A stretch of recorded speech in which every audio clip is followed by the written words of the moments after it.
আমি মোহাম্মদ স্বাগত হোসেন সবুজ, ময়মনসিংহ সদর টেরিটরি মার্কেটিং অফিসার। আমি আজকে ময়মনসিংহ সদর থানার বিদ্যাগঞ্জ এরিয়ার নদীরপাড় গ্রামে এসেছিলাম একটা টমেটো ক্ষেত ভিজিট করার জন্য। আজকে আমি জেনে নিব ফরিদ ভাইয়ের কাছ থেকে। ফরিদ ভাই, আপনার এত সুন্দর টমেটো ক্ষেত কীভাবে সম্ভব? মানে এটার একটু রহস্য বলবেন কি? এটা তো রহস্য হলো, আপনার কোম্পানি আমাকে দিচ্ছেন, আমি ব্যবহার করছি, করার পরে সফল হয়েছে। আচ্ছা, আপনার জমিতে যে কালো কালো স্পট পড়ছিল, এই জন্য কি বীজ ব্যবহার করছিলেন আপনি? ওই যে আপনারা লিখে দিলেন, ওই যে এইটা দিচ্ছেন, করে দিচ্ছেন আরো। আচ্ছা, টেঙ্গু আর কুরোনস ব্যবহার করছিলেন। আচ্ছা আচ্ছা আচ্ছা। তারপরে আপনার জমিতে যে সাদা মাছ আক্রমণ হয়েছিল, তার জন্য আপনি কি ব্যবহার করছিলেন? এবং আজ্ঞা বুকে ব্যবহার ছিল, তা আপনার ব্যবহার করছিলেন অ্যাস্টাম না?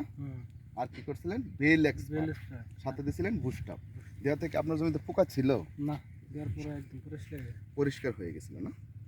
এবং গাছের সুন্দর চেহারা এবং গাছ সতেজ হওয়ার জন্য বা পাতায় যাতে কোনো স্পট না থাকে, এই জন্য আপনি কি ব্যবহার করছিলেন? মনে আছে কি আপনার? এই জন্য তো ওই যে পরে ওই নিচে ওই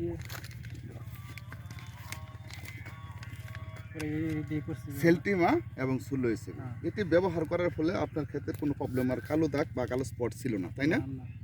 তা এই যে যে আপনার ক্ষেত এত সুন্দর হয়েছে, এই এই সুন্দর অন্য অন্য চাষিদেরকে কেমন বলছেন এটি ব্যবহার করার জন্য? আমার ওই ক্ষেতের লাগে, রাস্তার লাগবে ক্ষেত, তারপরে যখন সবাই জিজ্ঞেস করে যে ক্ষেত্রে কি তোর দ্বারাতে কি এত সুন্দর দুইটাই কলমের সমস্যার দায়িত্ব তোটা দেখানো।